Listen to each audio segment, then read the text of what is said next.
We want to take a moment to welcome everyone to the Watch This Shit podcast. You could have been anywhere in the world, but you're here with us. My name is Seneca, the movie professor, and today I have my collaborating cooperator here, Young Sam. Go ahead and introduce yourself, bro. Hey, it's Young Sam, aka the Movie Apprentice.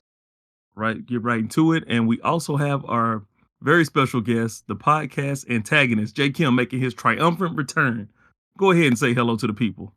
Hey, thanks for having me back. Okay, that was a better introduction than I thought you was gonna do. I thought you was gonna start talking some crazy shit. You must be a little sleepy. You sleepy? No. All right. With this podcast, we're gonna give you the definitive decision on whether you should go view a new movie or not. It's real easy. If we say, watch this shit, go out and enjoy some good cinema. If we say, don't watch this shit, avoid it as you would taking the Lord's name in vain in front of religious zealots. Or don't. You can do what you want. It may be fun, or it may see you having to deal with threats that you will be struck down by a bolt of lightning. You don't want to listen to us. You put your life in your own hands. False advertisement is real out here. I want to warn everyone to be careful. The job of the companies that cut trailers is to string together moments from a film in a manner such that most people as possible will get excited for a film.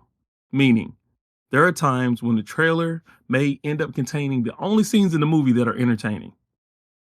It could also result in potential audience members being sold a product that doesn't actually exist.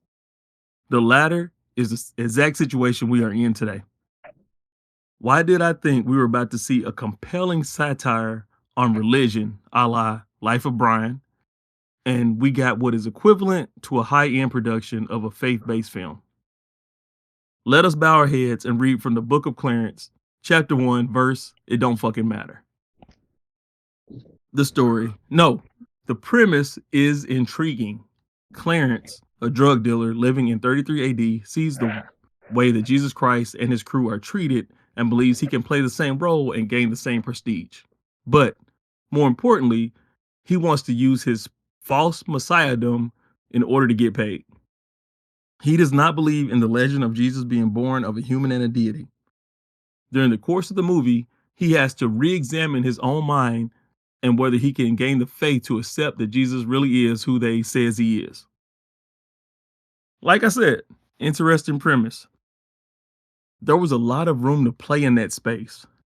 How does a non-believer operate in the same space as a person performing miracles in such close proximity? How do you deduce that you can use this other person's identity to scam people out of their money? Then it just drops. The most interesting aspect of the movie takes up only 30 minutes of the runtime. The filmmaker would rather put the audience through the much belabored watching of Clarence take the torture that was originally described in the Bible as the burden of Jesus. The story just jumps off a cliff with no parachute and never lives up to its potential. It almost seems like it couldn't decide on a target audience, so it picked no one.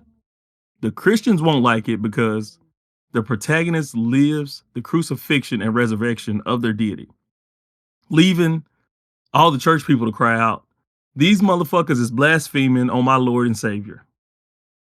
Non-Christians won't like it because they too closely follow yes, this person really is a God human walking on earth, which leaves almost no enjoyment to a person that isn't interested in biblical tales. The moral of the story is, when you compromise, you run the risk of no one being pleased. And that, it seems to me, that's what happened here. Lakeith Stanfield's weird ass plays Clarence. Oh, and also his twin brother, Thomas, who is one of the disciples of Christ. They have a very adversarial relationship as each holds the other in low regard for the decisions he's made in his life. The apostles are treated like celebrities when they come to town, hence Clarence wanting to become one, then later turning that into a plan to start his own messiahhood, after his brother makes sure he understands he is not wanted amongst their number.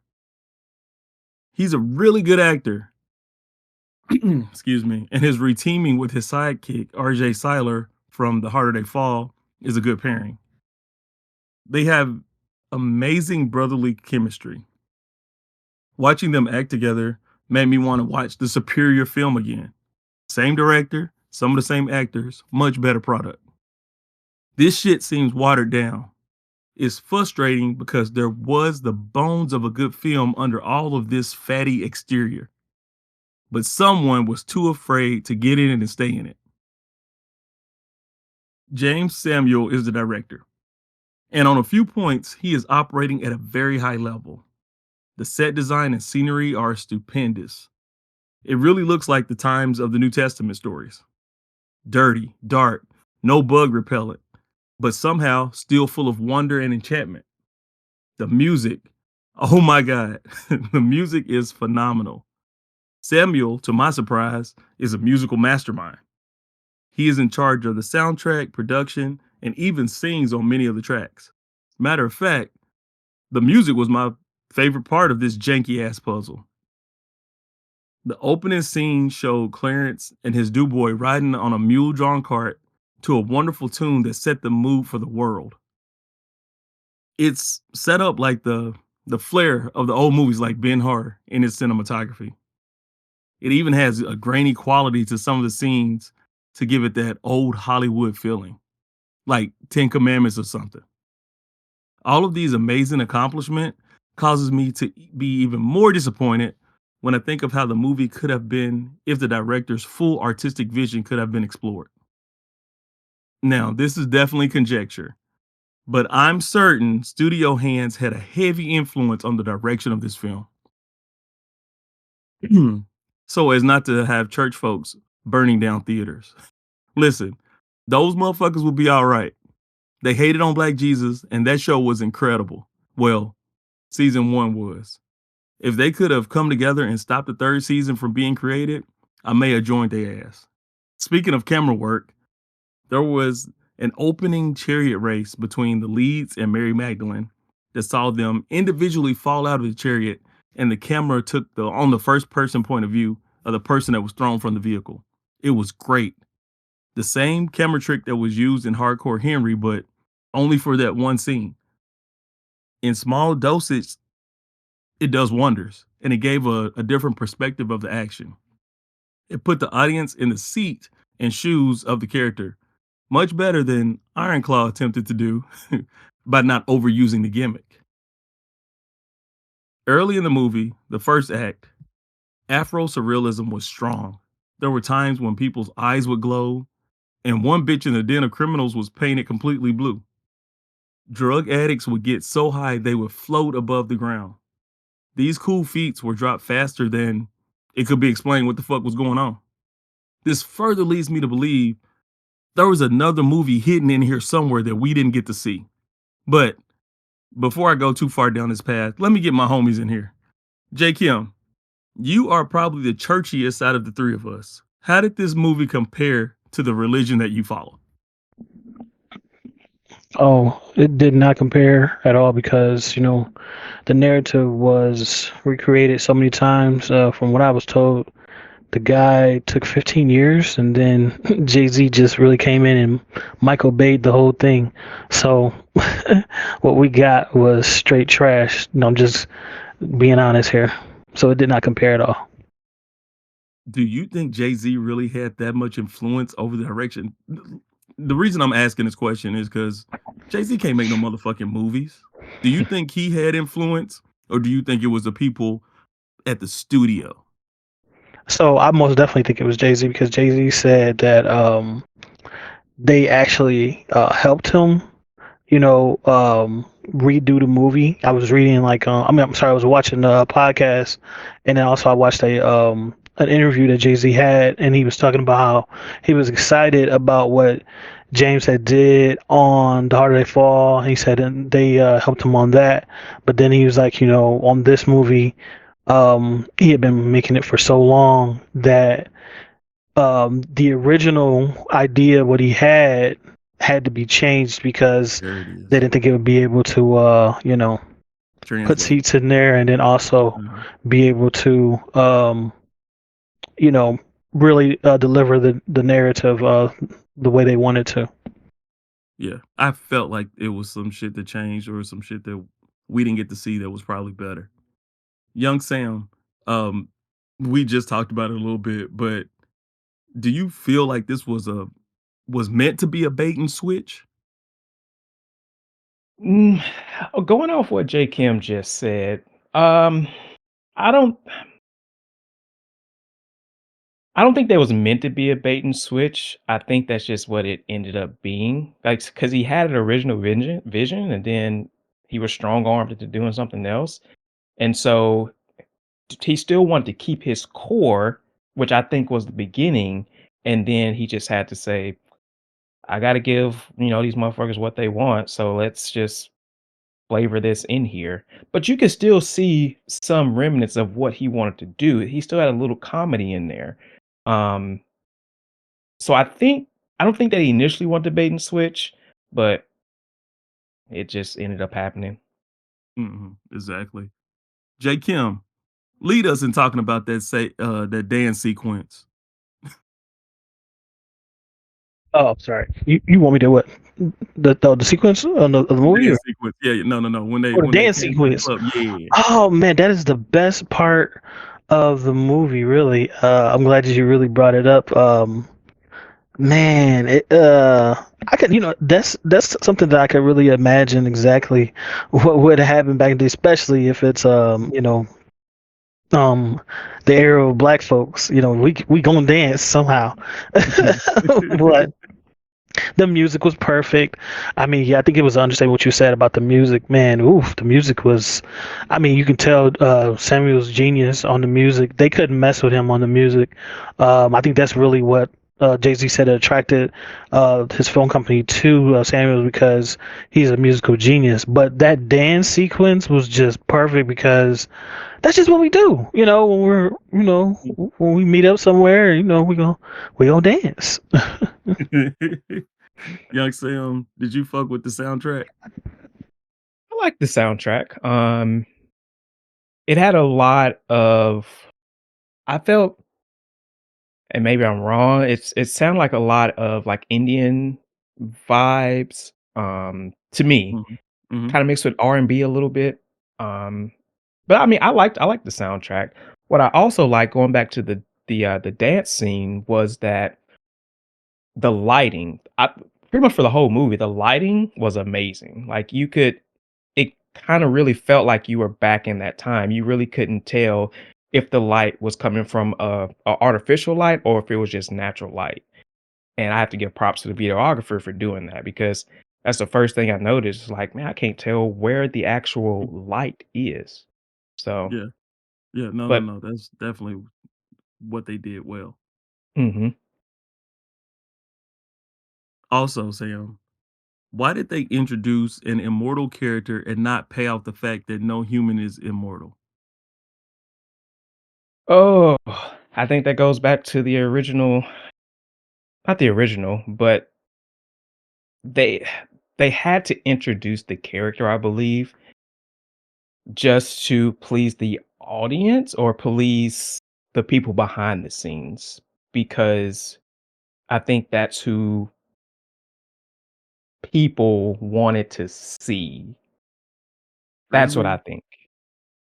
I mean, because the whole vibe, like I remember seeing like videos about around this movie months ago, and people were just comparing it to like excerpts from the Bible and things like that, and saying that the movie was um not anti-Semitic, but it was Blasphemous.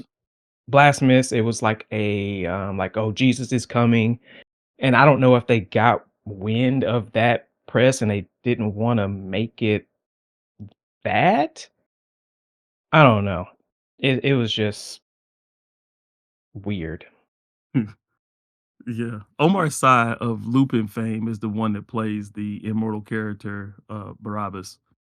One thing that I did love that character did, and you see it from a mile away. You see the setup coming, but it's a joke. And he says, I never use derogatory terms to speak ill of my people. Then he immediately turns around and looks Clarence in the face and says, nigga. Another thing that you can probably attest to, J. Kim, why bitches ain't shit. Mm. She smooth set up Clarence to her brother and act like she didn't know it was gonna be a problem. No, I'm probably the wrong person to ask that question. But and you know the way she, I'm sad I'm spoiling this, but she act like she wasn't doing anything wrong. Mhm. I didn't mean to do like, but you did. Like, how can you not understand your actions? You know, it's like, you ate the last of the peanut butter. No, I didn't eat the last. Oh, I did eat the last of the peanut butter. Like, you knew what you was doing when you was scooping at it, peanut butter. Good Man, point. I swear, like, you had to. She had been doing so well in the whole movie, and then to what she had did. Like, I'm so glad that happened because now the movie was no longer about, him and her, and starting a relationship. Now it was to what he had started off to do. So I mean, yeah, I'm not gonna say it just ain't shit, but don't give a I fuck. I said I it. I think that's where the movie took the turn. At Mhm. right after that scene, that's when It it became a was different like movie. exactly. Not it that's exactly what happened. Right after that scene, the movie just became a whole different movie. Sam, please explain to me and our audience what movie did Alfre Woodard think she was in? Oh, I think like we discussed after, it was like, she was in Wakanda too or something. It's just the accent just didn't match. Is she? I don't know where the hell she thought she was. She was the only one doing it. Yeah, yeah, yeah. We all said like Phenomenal actor, horrible, horrible dialect. It was like horrible performance. Yeah, she what thought she was like. in an amateur theater production or some shit. Oh, so she didn't respect the movie. Okay, that's kind of what it seemed That like. might have been it. Yeah, I'm glad you said that. She might have read the script and been like, "This bullshit. You got me playing Jesus Mama, and I got to read these lines. I'm gonna read them as bad as possible, so everybody knows that I'm not taking this shit serious." Huh? J. Kim, talk about the Romans, how they were used to represent all white people. Yeah, that was so weird. That they introduced it that way. Because that's nowhere in the Bible, but um, that was just. I mean, I think that was just the point. That probably Jay-Z was trying to get across, or whoever was making him change the whole narrative of the film. It's like, oh, Romans, white folks, that's who they represent. We're going, make it all races and stuff. And it was just, a far reach. And I mean, this is another reason why I did not like the movie, but it Yeah, just no, straight hurt up. me. Yeah, no. Yeah, fuck all them hoes that they created, and fuck all the motherfuckers that created them, except James McAvoy. That nigga was acting his ass off for Yeah. his full 15 minutes of screen time. I wish him and Clarence would have teamed up and did some buddy cop shit. But the rest of the motherfuckers can die, and I hope they burn in hell. Sam, you was about to say something about McAvoy. No, I when you said the buddy cop, I think that McAvoy and Lakeith, I think they should be in a movie like a Mhm. serious movie or a Uh-huh. comedy. Something Yeah, other that's a than this good shit. pairing. Yeah, that's a good pairing. They would do well together. But this shit Mhm. here, yikes. So, Sam, were you able to discern any type of deeper meaning that they were trying to get across in this film? Um, the deeper meaning. Uh, Jesus died and rose again. Like I just at some I just couldn't take the movie seriously anymore, and I just stopped really Mhm, paying attention. I was like, this is bullshit. Um, uh-huh. was there a deeper meaning that he was trying to, or they were trying to fetch? I can't say he because he's not fully responsible for it. He's not fully responsible for it. I don't know. That's why I asked you. I thought that you were gonna say something that sparked a, a light in my brain and clicked it on. Maybe J. Kim can add some insight. J. Kim, did you find a deeper meaning here?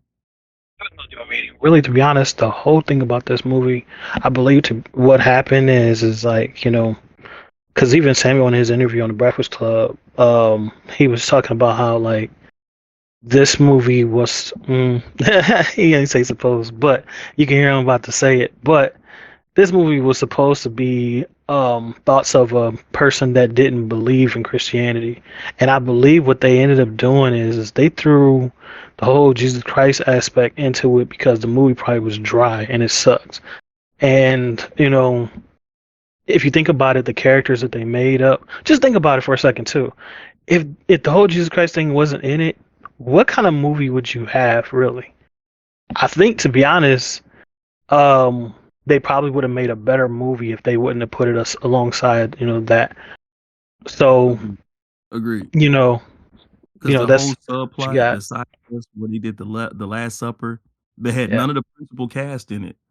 Is wasted time on screen. That scene went Mhm. on for like 15, 20 minutes. Whole thing, who dips the bread in gravy? Oh my gosh! Like, Right. oh, dude, I want we to can see this go on for shit. a long time about that. I mean, but I mean, there are so many things. Because I mean, like to be honest, I think Jesus was really introduced because he was saving them because they got themselves in some stuff that they couldn't get out of, which was like, I guess people would say the whole premise of Jesus and another thing too. I hate when we just get stuck on the miracles part of it too as well. We have to get back to a relationship of what Jesus was all about, but they didn't show that. So like what they wanted to do is show the narrative, and what's interesting, like I said, is their narrative sucked. And I think somebody at the studio was like, "Hey, why don't we put Jesus in the movie too, and let's blur his face like it's never been done? Oh, well, you know what? Let's bring his face out and let's show he really is black, and then get into that whole narrative. Like, now we got a movie. No, y'all was wrong, but this is why y'all didn't make y'all budget, and you know, once again, if you mess with God, you're going, this is what you're gonna get. So, Mm. This is why they released it in February. No, January. That's the Oh, movie. January. January. Yeah, that's the movie Dumping Maybe. Ground. Yeah. Yeah, get that shit out and hope nobody see it. Did I ever tell you the reason it's the movie Dumping Ground? Isn't it because it's so early that people forget when it like Uh-huh. it's so early in the season that people Uh-huh. forget it once Grammy and that There you season go. comes. There you go. That's it. When the Oscars come around, the Oscar nominations come around, you won't even remember this shit. Mm-mm. Yeah. Oh, read it. yeah. Budget 40 million, box office 5.6 million. That's what it did. That's what it did do. Not make his money back. That's atrocious. And you know what? I tell you this too. All the podcasters that said that black folk don't pull up to stuff. No. That's not true. Because I heard Tony Baker's whole thing, and I hope he wants to come through and get this smoke too. But he talking about black folk don't show up to black movies. No. We show up to movies that are interesting. That's what we gonna do. But when y'all bring out BS like this is the type of showing you're gonna get. We're not coming. Yeah. The only reason why we came is because we got to do a job. So While you were talking, I thought about it a little bit, and maybe the meaning was stupid. I think there was a meaning that they tried to get people to see, and they tried to use if you can prove God exists, then you can still have faith, but that's false because that's not what faith is. Mm. And they tried to roll it in there because he had all the evidence that that Jesus was able to do what he was able to do. The motherfucker was risen from the dead. The nigga lived Jesus's life, Yep. and then he still got resurrected and saved at the end. But I don't think that's how it works. But whatever. Shit just seemed anticlimactic to me. Anybody got any other points they want to get off their chest before we move to final verdict? I'll take that as a no. no. Go ahead. Mm-mm. Final verdict, don't watch this shit. Somewhere in an alternate timeline, there is a version of this movie that holds on to the elements that are good and improves the story. Unfortunately, we live in the darkest timeline, and this movie failed to live up to its potential. Listen to the soundtrack. I think if you could watch the opening scene, the Barabbas rescue mission, and the nightclub scene, you'll be satisfied. Go ahead, Sam. Give your take. Yeah, I think it's another just like the Hunger Games. Watch half this shit, and then the rest you ain't even got to worry about it and listen to the soundtrack. Yeah, I agree with that. Don't watch half of it. Don't watch the whole thing. You cut that shit off. J. Kim? I don't watch this at all. I watched it 2 times, and Why did you watch it 2 times? I'm trying to, be professional. You said we gotta be professional, and I wanted a fresh. We hadn't seen this movie. I mean, in like what, a week or two, and I'm just Shit, trying to 3 be weeks. 3 weeks. Okay, so I'm just being professional. Because I wanted to really be honest. I wanted to see if they could really sway me to tell y'all to watch this, but it is trash, and like they had a chance really. Okay, think about it, Sam. When we saw the previews of it, we thought it was gonna be funny. We was right? excited. Yeah. 'Cause, I mean, to be honest with you, I mean, I think, we both, as some people that have read the Bible, we know the main core of what they're trying to do. Now, to align themselves to do some kind of some funny type stuff, okay, we was down for it. It might be pretty funny, but they lost their way, and I was really upset because the best parts were on the trailers, yes, and they didn't do what they set out to do, so it's a waste of time. Agreed. And money too as well. Yep. All right. That's all we got for this one, people. Thank you for listening to another episode of Watch This Shit. You come here for the realest take on new movies. So make sure you follow us so you're not left in the dark on whether you should check out a new movie or not.